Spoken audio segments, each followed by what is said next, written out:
Hi, everyone. It is Yimin here. Welcome to the webinar. Today is August the 6th, and we're going to go through a bit about what the Fed does, its dual mandates, how they think and approach interest rate decisions, how they impact interest rate markets as well as the equities market, and a bit of a deep dive into uh, what I think the bond yields have dived recently, as well as where it's going to go in the future.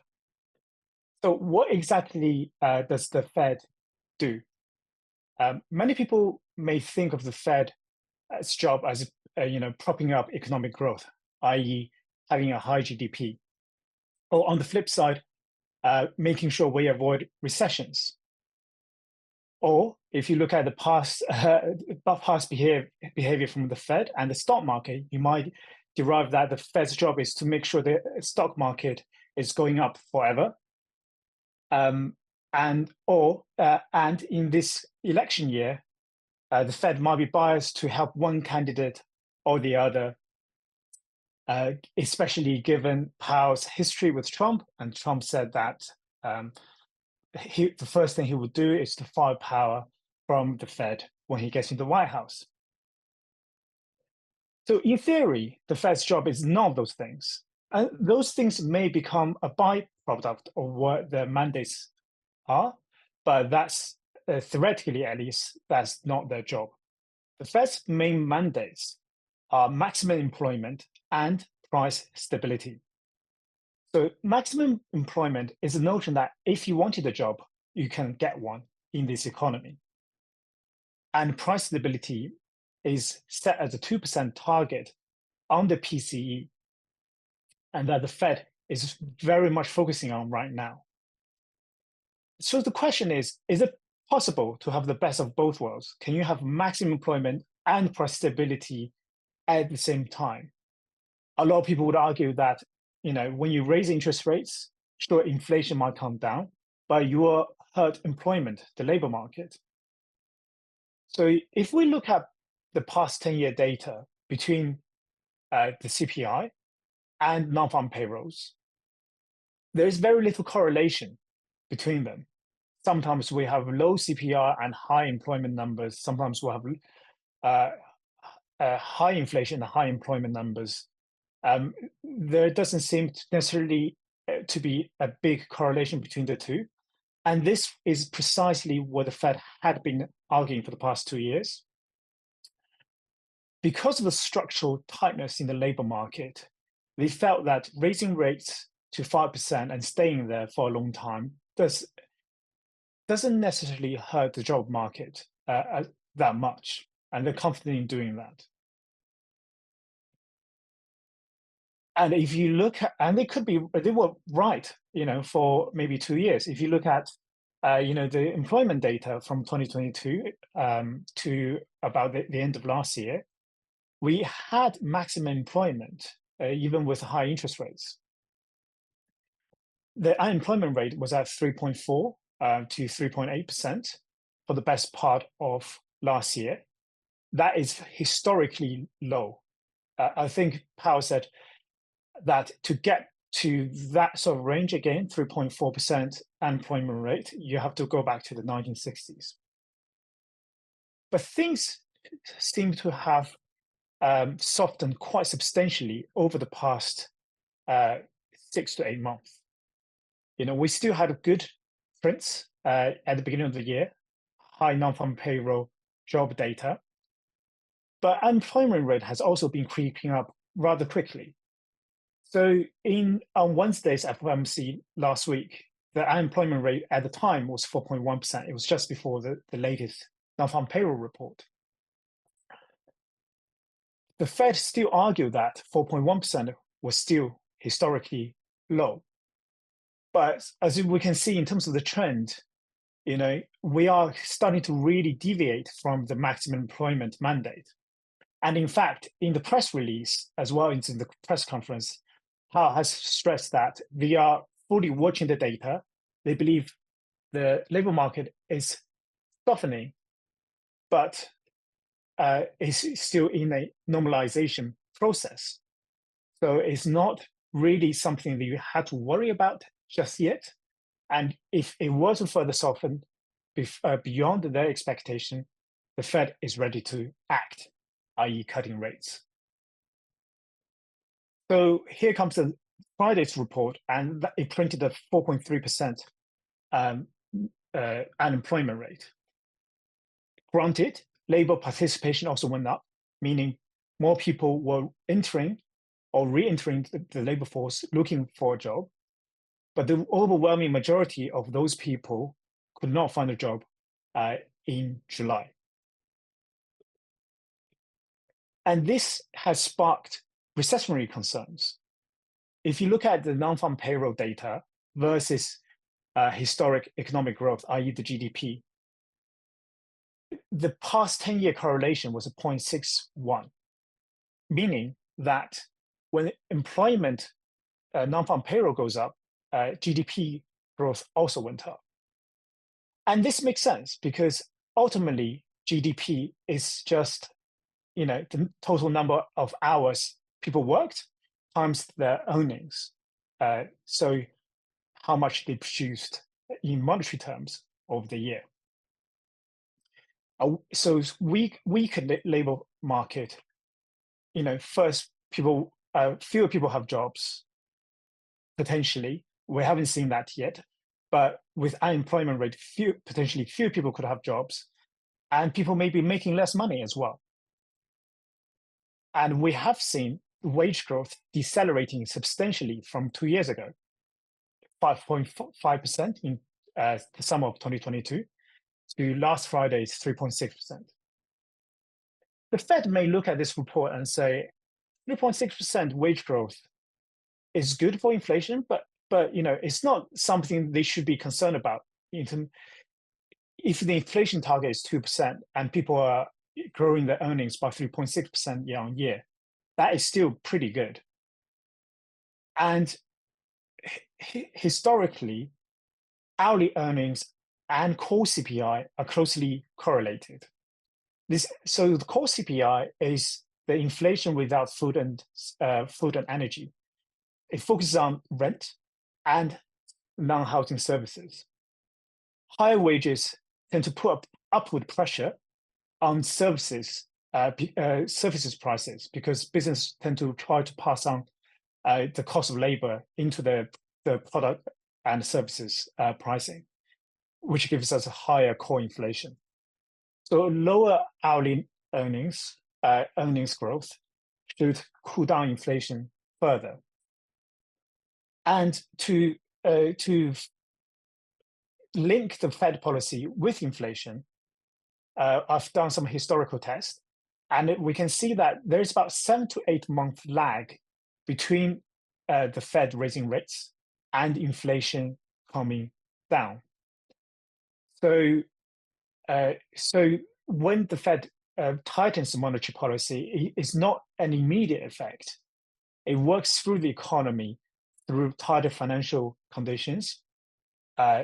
Banks would charge higher interest rate on their loans, and fewer businesses can afford that, and more people have to pay higher mortgage rates, and therefore there's less spending in the economy.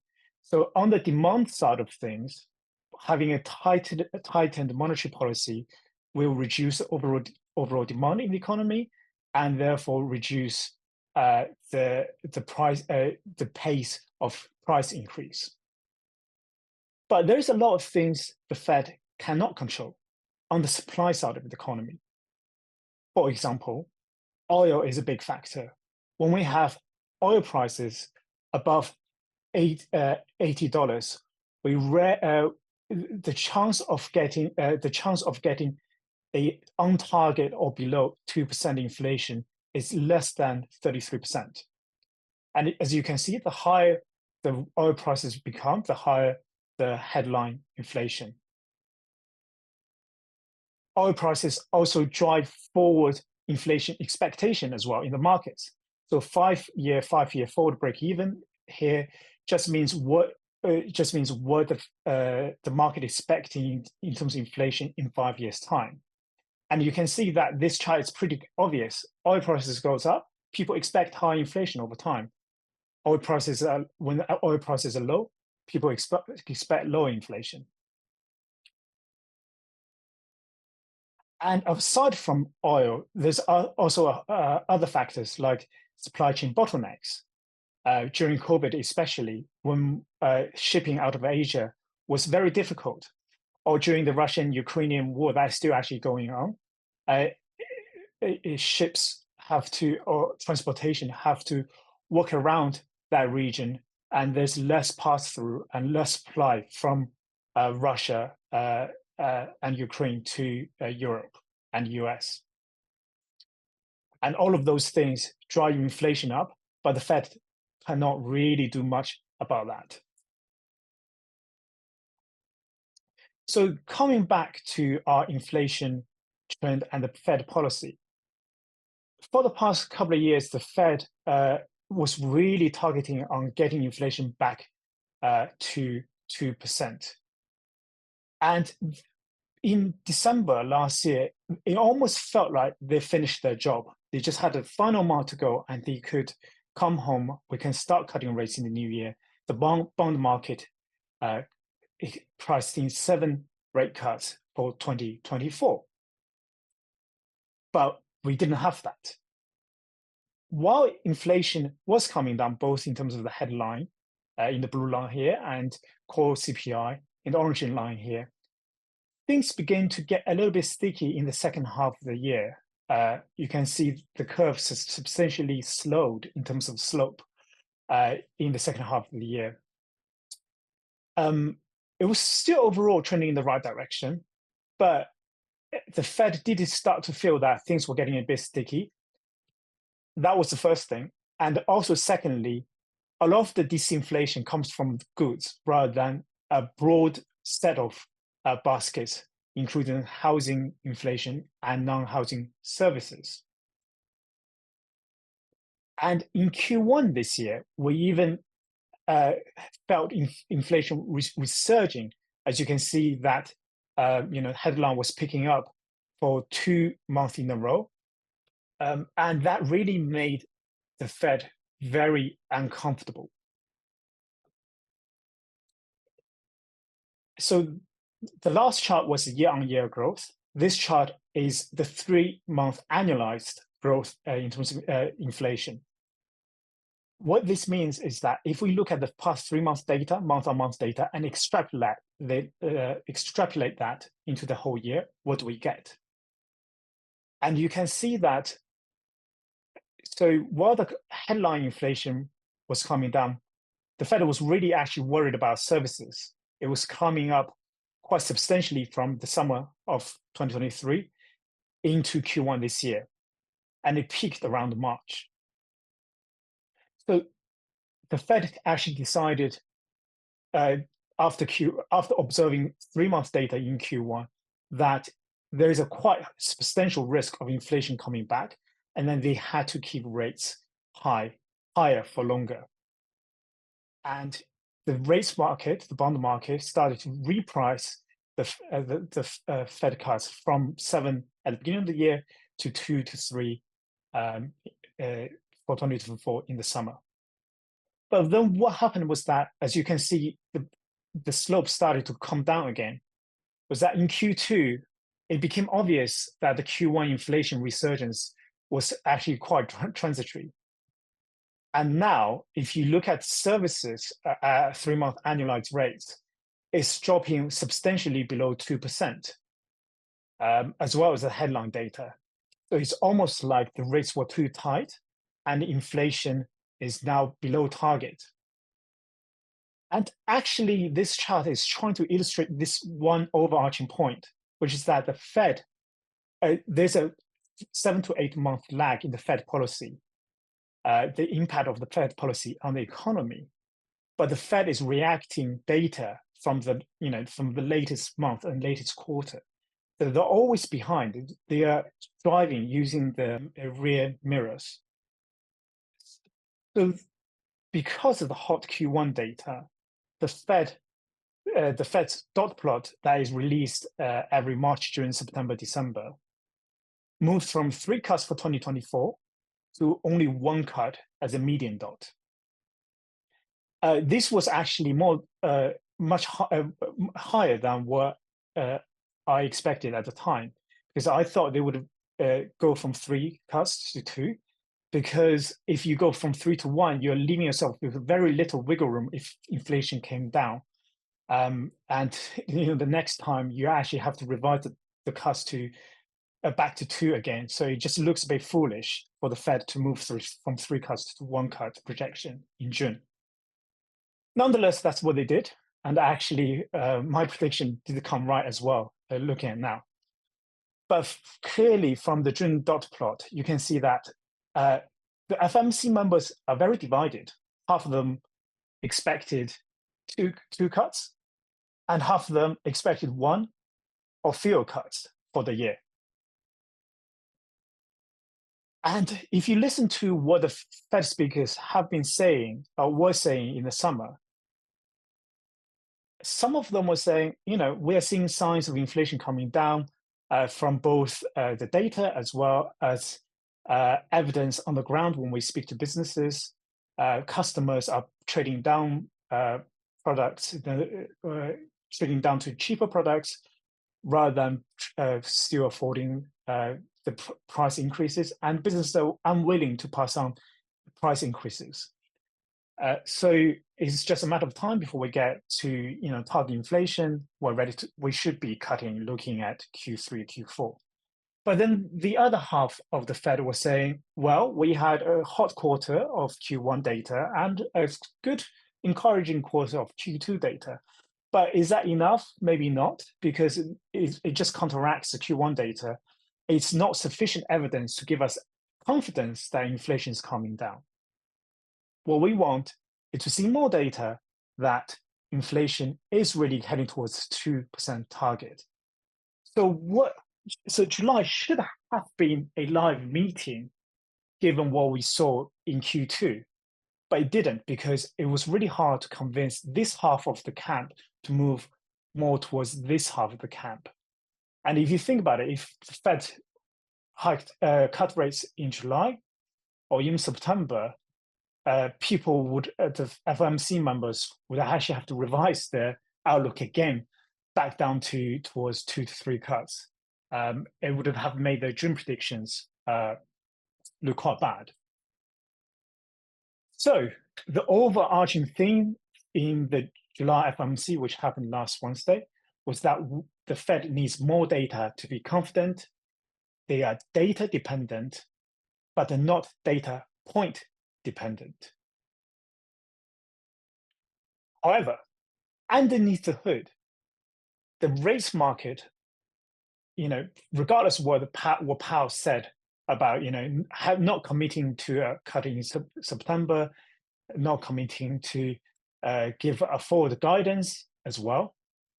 If you look at the rates market, and this is the Fed Fund Futures projection of 2024 cuts using the set of futures between the summer and next January, we can see that the bond market was actually quietly pricing in more cuts already from 50 basis point towards 75 basis point, but not quite, before the FOMC. And after the FOMC, the floodgates opened. The rates market started pricing in 3 cuts. And then when the Nonfarm Payrolls job report came out on Friday, where we started suddenly looking at more than 125 basis point of cuts in 2024. Again, the bond yield spread also suggests the same. After the June CPI data that was released in July, we can see that the yield spread started to normalize because the market thinks that inflation is definitely heading towards a right direction, and the Fed has to cut soon to avoid a recession. And this spread was heavily inverted for 2 years. And every time this spread was inverted, it preceded a recession. And the recession usually comes when the yield spread uninverts itself. So when the the market expects Fed to cut rates, and the near end rates should be lower than the longer end rates. I'll explain this a little more on the next slide. So this is taken from the New York Fed, and it is the Treasury spread between 3-month bill rate and the 10-year bond rate. It's the same idea as a 2-year, 10-year spread. Essentially, every time this spread was inverted, meaning the 10-year bond rate was below the 3-month bill rate, it preceded a recession pretty accurately. And the recession happens when the bond yield crosses the zero mark. So basically, it becomes normalized in terms of the yield curve, and it starts to steepen. Currently, the New York Fed, using this model, has puts the recessionary odds at 50%. Powell has tried his very best in the past 2 years to fend off this idea, saying conventional wisdom doesn't really apply, and this time is different. So the 4.3% unemployment rate that was printed on Friday's Nonfarm Payroll report has also triggered another recessionary warning, which is the Psalms rule. A quick explanation of Psalms rule is basically if the 3-month average of the latest unemployment rate is half percentage point above its 12-month low, then we are already in the recession. So if you look at the historical accuracy of this rule, it's pretty accurate. I think it has. I mean, there has been a case where it didn't happen, maybe around in the late 1970s. But most of the time, when this rule is breached, it crosses 0.5%, there was a recession underway already. Again, the Fed would argue that 3.4% base from last summer, even look at 3.8%, was really historically tight. And even today, 4.3% unemployment rate is not that high. So maybe the sum rule doesn't apply in this case because the past couple of years have been very different in terms of monetary regime and the cause of recession in COVID compared to before. And the labor market has been very imbalanced up until this point, meaning there was a big gap between this how many people firms were looking to hire versus the actual labor market supply. So I guess by this point, you already know that the rates market doesn't really agree with the Fed's optimistic view about the economy and the labor market. So we have this rapid rally in bonds in the past, basically since the FOMC. So the rally in bonds means the bond prices go up and yields come down. Yields essentially fell from mid 4% to 4% in the 30-year tenor, which is a huge move for 1 week. Yesterday, I said to our community on Slack that I think the short-term move is a bit stretched. We should expect a pullback, which is marked as a wave 4 pullback in the TLT before the final wave up on the 5th wave. And today we actually got that pullback complete, right at the target of $97, which translates to 4.18% in 30-bond yield. And I think beginning later this week, we can see bond yield falling again as the market fall into a risk-off mode because the Fed still hasn't come out and said anything about the non-farm payrolls report, despite the fact that a lot of people are calling for intermittent cuts, 50 basis point cuts, and the market pricing in back-to-back 50 basis point cut between September and November. So I think until the Fed or Powell specifically comes out again to talk about what the Fed wants to do and give more clarity, there will be a volatile period where the market will shift between risk on and risk off. And what this means for the equities market is that when we're in a risk off mode, people tend to dump risky assets, which means stocks and junk bonds, and buy into safe risk-free assets, which are the US Treasuries. So when yields fall because Treasury prices move up and driven by the risk-off sentiment, equities tend to fall as well. So this is not the normal period with lower yields are better for equities. At the moment, they're moving in sync with each other, as you could see for the past week. And I'll touch this in the recent article about TLT. So if you want to go long on TLT, which means you want the prices of TLT to go up, it means you want the yields of the 20-year plus Treasury bonds to fall. But what does that actually look like? So if we map out the bond yields here using the spot tenors, so spot to 1 year, spot to 2 year, spot to 30 year, this is the rates yield curve we get.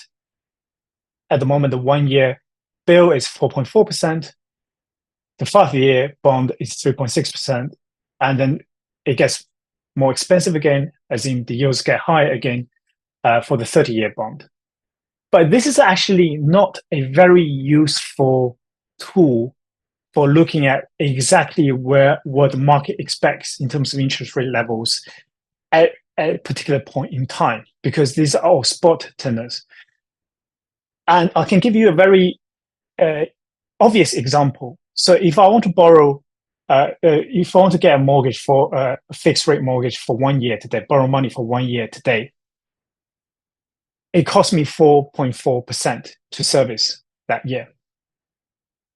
But if I'm waiting a year and trying to borrow money in a year's time, the yield would be different.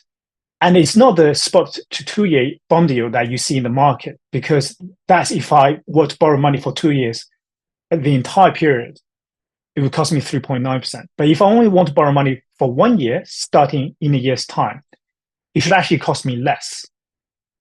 It should cost me just 3.4%. So the two of them would compound into 3.9% for the entire 2-year period. So that's the concept of the forward yield. Similarly here, if I were to borrow money for a year, starting from 2 years' time, it should cost me 3.4%. If I want to borrow money for 5 years, starting from 5 year time, it should cost me 3.9% for those 5 years. And it's really important to look at the forward yields because it shows you exactly what the market expects in terms of rate cuts and rate hikes. And you can see that the market is expecting the Fed to cut, today is at 5% in the short end, 2 percentage points for for the next 2 years to stay above recession. Essentially, the market is saying if you cut by 2%, we can avoid a recession because afterwards the curve looks normal, flat than normal. We're not expecting further cuts beyond this point. We expect the rates to stay around here for the following 3 years, and then to rise again in the longer term. So that's where the market is pricing right now. And if I explain this in the 3-month yield futures yield curve, it becomes a bit more obvious. So the 3-month futures for SOFR is essentially the cash borrowing rate using treasuries as a collateral for any 3-month tenor starting at a point in the future. So if you were to borrow money in June 2026 for 3 months, it would cost you 3%. So all of this is actually for forward yield curve rather than the spot tenors. Don't worry if this is just like gibberish to you. We will just keep hammering at those points going forward in the future webinars and in my writing. So it becomes obvious and over time. So right now, the Fed fund is pricing a terminal rate of 3.725% to 3%. As I said before, we're expecting very swift and steep cuts in the next 24 months. Not even 24 months, actually next 18 months before we get to 2026. And the market essentially expects the Fed to stop there. And this could be treated as a neutral rate, 2.75 to 3% neutral rate, given the interest rate, given that inflation is at the Fed's target of 2%. If we get a recession in the next 12 months, I actually think this entire curve is actually still too high. If we get a recession, then the Fed actually has to loosen the monetary policy substantially to help the economy recover. And that is not neutral. That should be way below the neutral rate, right? So currently, the market is priced saying this cutting by 2% is probably enough.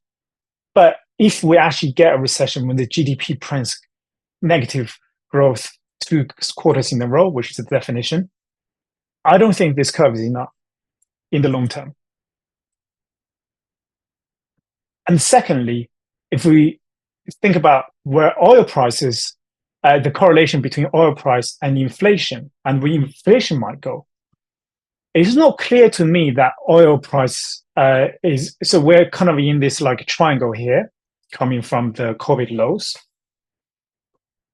If the oil price breaks down from this support, and OPEC is desperately trying to avoid that scenario by restricting production, if oil prices do break down, then inflation can undershoot the Fed target of 2% quite substantially. In that case, the neutral rate would actually be, again, lower than what we're pricing in today, which is going to be lower than 3% in the Fed funds. And you can see this move already. So this is the 5-year break-even in the market, which is essentially, what the traders place as the forward inflation expectation to make sure that the nominal bond yields are matching with the real, to give people a real yield. This has now started to dip below the 2% magic mark into 1.9. If this were to continue, we have a very realistic chance of inflation coming below Fed target soon, and the rates would have to adjust accordingly.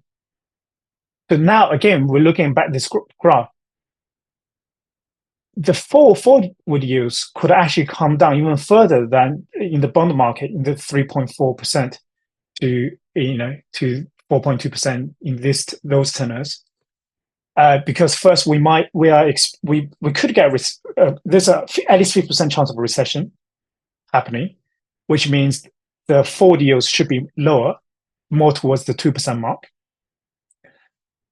and inflation might come down as well. So the yields should come lower. It has a lot of room to come lower and still produce a real interest rate. So in the long term, we can still expect lower interest rates, and therefore a higher price for TLT. But as I said before, in the short term, that could be the short-term movement could be completing soon. And then just the final point is that looking at the 30-year government bonds for the past 3 decades, the trend has been the same. It's all the way down until COVID. And this is actually because, first, technology has made everything cheaper. Structurally, especially now with AI and productivity, that's not a trend that's easily disrupted. The importance of technology is a headwind for inflation. So I actually think that over the long run, this yield spike over here, for the past 3 years, might actually be the transitory thing, and where we might revert back towards the historical trend of below 3% or even 2% interest rates. So that's it for today. Today was very macro-driven and very Fed macro-driven, and we talked a little bit about TLT and bond yields. We'll cover more of those same things in greater technical detail over time. And thank you for joining me on YX Insights. If you have any questions that you couldn't ask today, please just ping me on Slack channel or in the post comments, and I'll make sure I answer all of them. Thank you very much.